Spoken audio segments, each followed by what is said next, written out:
네, 안녕하십니까. 예, 저는 한국외국어대학교 터키 아제르바이잔 학과의 오종진 교수라고 합니다. 예, 오늘은 저와 함께 터키를 여행하실 건데요. 즉, 터키를 만나다. 예, 그중에 여러분들하고의 키워드를 전 이렇게 뽑아봤습니다. 먼저, 동남아의 발전 가능성과 유럽의 품격을 품은 터키. 네, 이게 어떻게 보면 이 말에 함축된 것이 다 들어있다고 보시면 됩니다. 다시 말해, 터키는 여러분, 동남아 하면 어떤 생각이 들죠? 즉 경제적 역동성과 다이나믹한 어떤 그런 경제 활동이 그려질 거고요. 그런데 터키는 이러한 동남아에 대한 경제적 역동성과 다이나믹함을 갖고 있지만 또 한편으로는 유럽의 품격을 갖고 있는 터키라는 것입니다. 어떻게 보면 터키는 동양과 서양을 다 품고 있고 또는 동남아의 어떤 그런 발전 가능성과 전망도 밝지만 또 유럽의 어떤 기풍도 있는 그러한 터키에 대해서 여러분들에게 오늘 좀 알려드리려고 합니다. 예, 오늘의 학습 내용은 전체적으로 세계 속의 터키, 즉 터키에 대한 전체적인 얘기를 좀 말씀드리고요. 그 다음에 터키에 대한 규모, 터키 사이즈가 어느 정도인가를 알아보고 그 다음은 보통 우리 터키 하면 어떻죠? 형제의 나라라는 얘기를 많이 합니다. 우리가 정말 형제인가에 대한 얘기를 또 간략하게 제가 여러분들에게 들려드리겠습니다. 그 다음은 터키어. 한 번 알면 너무 쉬운 전략 외국어. 예, 터키어 사실 여러분들에게 생소할 겁니다. 그렇지만 터키어를 알면은 누구나 쉽게 배울 수 있는 접근성이 아주 뛰어난 언어라는 거죠. 예, 그거에 대해서도 좀 알아볼 겁니다. 자, 그 다음은 이제 한국과 우리 한민족에 대한 얘기를 좀 살펴볼 건데요. 즉, 우리는 같은 알타이 지역, 알타이 어군에 속하는 그런 지역으로서 이 지역에 대해서 우리와 어떤 관계가 있는지를 좀 살펴보고 그 외에 또 투르크 민족에 대해서 좀 더 살펴보기로 하겠습니다. 그 이후에는 한민족과 관계를 좀 더 면밀히 살펴보도록 하겠습니다.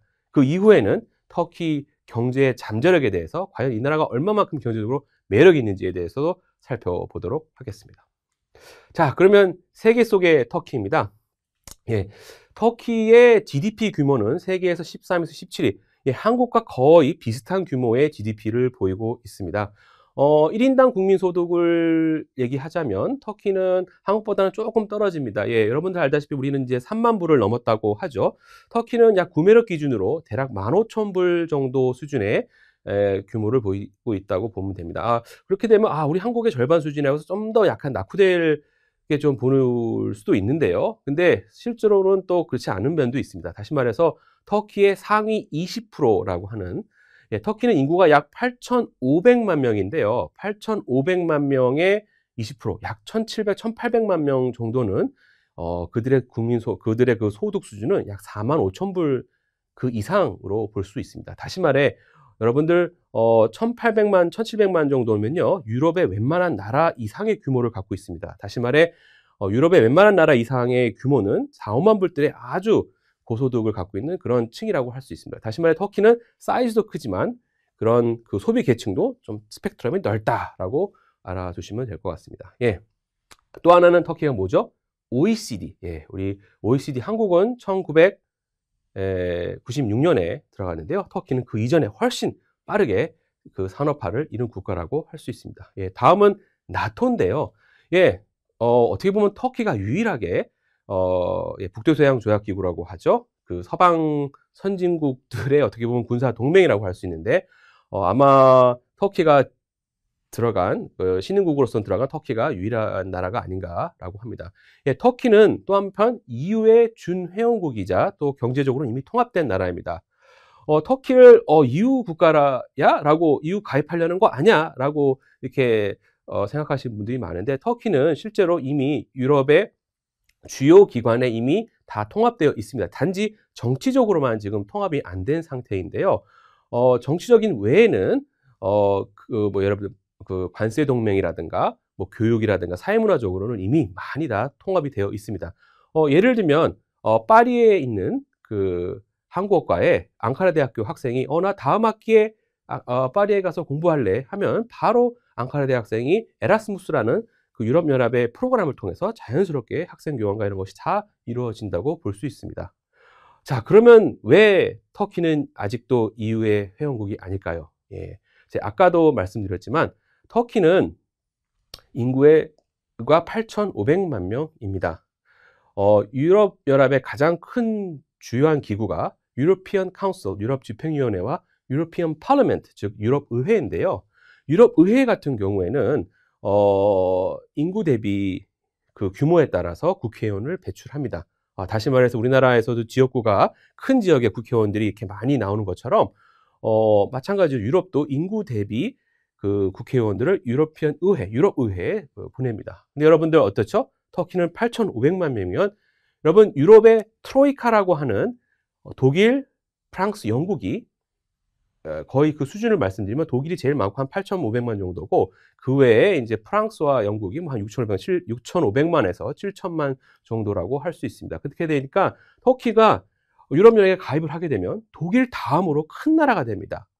다시 말해서 유럽 연합 같은 경우는 큰 정치적 파워를 터키와 공유해야 되는, 쉐어해야 되는 그런 상황이 벌어진 거죠. 그렇기 때문에 이 문제는 어떻게 보면 조금 쉽지는 않은 문제입니다.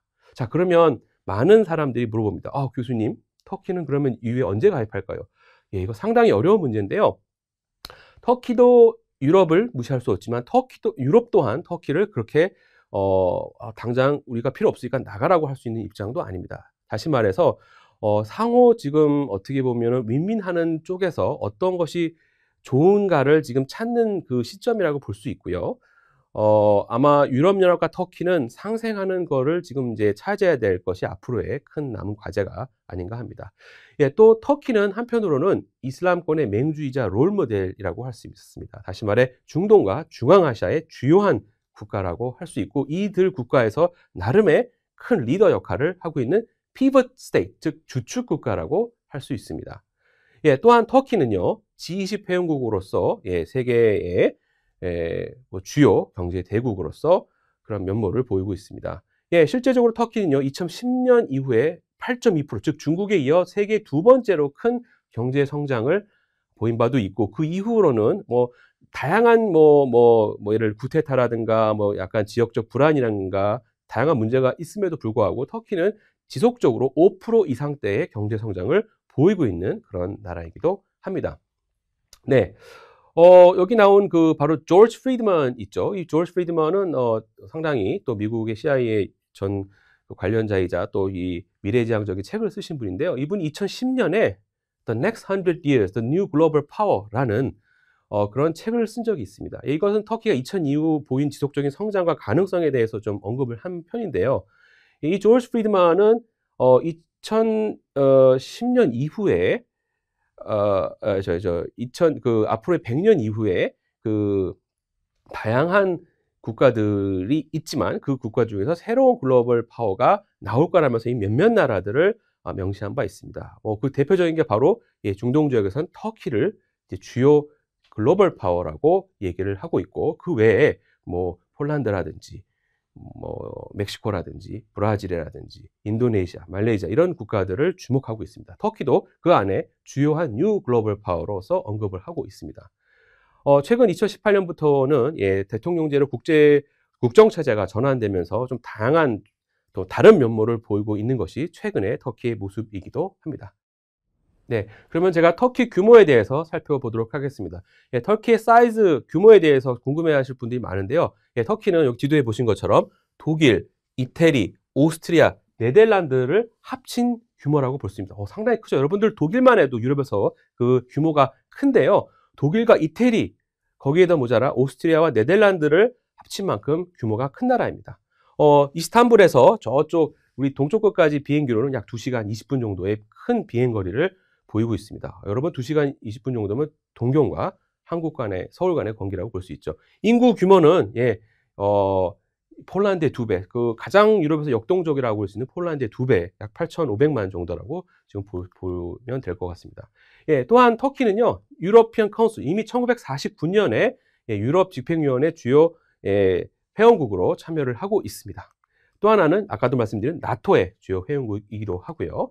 그 다음에는 OECD, 아까 봤죠? 1961년에 터키는 이미 서방 선진국들의 경제 조직인 OECD에 가입되어 있습니다. 또한 WTO에 1995년에 이미 가입되어 있고요. G20 국가에 1999년, 그 다음에 세계 이슬람 회의 국제기구인 이슬람 국가들의 모임에도 주축 국가로서 1969년부터 열심히 활동적으로 활동을 하고 있습니다. 예, 이미 2002년부터 최근 2018년까지 예, 그 이슬람 국제회의를 이끈 그 의장이 바로 터키라고도 할 수 있습니다. 자, 그러면 과연 한국과 터키는 정말 형제일까요? 예.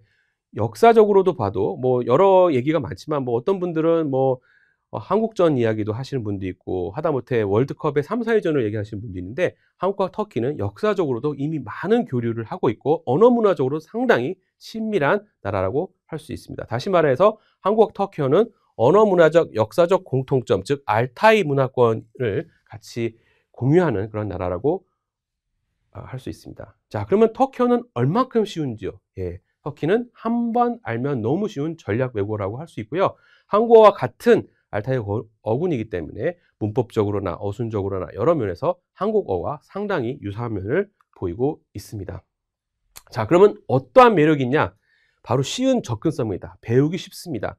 알파벳으로 쓰여져 있기 때문에 바로 여러분들이 직관적으로 바로 받을 수 있고요. 넓은 활용성이 그 다음입니다. 터키어는요, 터키에서만 뿐만 아니라 터키를 비롯한 다양한 중앙아시아 국가들, 즉 투르크 문화권에서 쓰이고 있습니다. 터키어에 대한 전략적 가치는 이로 인해서 터키뿐만 아니라 중앙아시아 여러 국가들이 다 포함된 지역이라고 볼 수 있고 유럽의 어떤 그 일부 지역에서도 터키어를 쓰고 있습니다. 또한 한국과의 관계, 즉 정치, 경제, 문화적 관계가 매우 좋기 때문에 앞으로에 대한 활용 가치도 매우 크다고 할 수 있습니다. 예, 여기 보신 것처럼 터키어 알파벳인데요. 예, 보이는 것처럼 터키는 알파벳을 쉽게 배울 수 있습니다. 예, 29개의 알파벳으로 있고요. 영어에는 없는 몇몇 자와 또 새로운 글자가 여기 이렇게 있습니다. 여기 대표적인 제가 이제 좀 어느 정도 쉬운지를 말씀드리면 여기 글자 보이시죠? 이게 햄버거가 아니라 함부르게르입니다. 함부르게. 다시 말해서 터키어는 여러분들이 발음 나는 대로 쉽게 발음을 그대로 해주시면 된다는 차원에서 제가 예시로 한번 들어봤습니다. 네, 다음은 오스만 제국과 터키 공화국 지도를 보면서 좀 그 규모에 대해서 좀 살펴보겠습니다. 예, 오스만 제국 영토 여러분 보이시죠? 예, 오스만 제국은 유럽과 중동, 북아프리카 이런 광대한 지역에 분포한 아주 대제국이었죠. 예, 그럼에도 불구하고 터키가 20세기 들어서 터키 공화국으로 조금 줄어들었죠. 예, 이렇게 보이시는 것처럼 터키 공화국이 되었는데요. 근데 앞서 말씀드린 것처럼 터키 공화국의 오늘날의 그 규모 또한 뭐 독일과 이태리 또는 그 오스트리아와 네덜란드를 합친 그 규모라고 할 수 있습니다. 다시 말해 터키 공화국이 과거 오스만 제국보다는 많이 줄었지만 그 규모면에서는 그렇게 아직도 작은 나라는 아니다라는 거죠. 제 다음은 여러분들 알타이 지역과 바로 민족인데요. 이 알타이 지역이라는 곳에 터키와 한국뿐만 아니라 몽고, 일본도 다 포함되어 있습니다. 즉 이 지역은 알타이어를 사용하는 그런 언어 문화권이라고 볼 수 있는데 이 투르크족과 몽고족, 퉁구스족, 한국, 일본이 바로 주요 민족이라고 할 수 있습니다. 여기 지도에 보시는 것들이 이 다양한 국가들이 다 알타이 민족 국가들이고요. 여기 보이신 한국과 북한, 일본 또한 알타이 민족 국가에 속한다고 볼 수 있습니다. 여기 민족에 있는 것들 보는 것처럼 만주족과 만주족을 비롯해서 일본, 한국, 다양한 몽고와 터키 부족들이 다 알타이 부족에 속한다고 볼 수 있습니다. 예, 언어적으로도 아까 말씀드린 것처럼 한국어와 몽고로, 터키어, 그 다음에 일본어가 이 주요 알타이어에 속한다고 말씀드릴 수 있습니다. 예, 터키 민족들은 이 지역을 자신의 민족의 근거지로 보고 있습니다. 다시 말해서 예, 이 내몽골 지역과 북알타이 지역부터 시작해서 이 중앙아시아 넓은 지역인데요.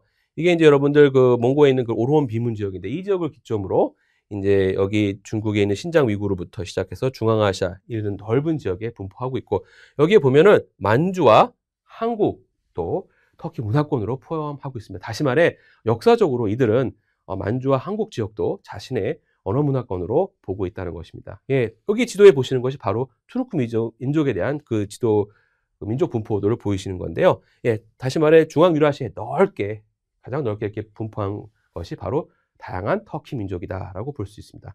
예, 터키 민족은 그 이동에 따라서 북쪽으로 이동한 쿰차게와 남방으로 이용한 오우즈게가 있습니다.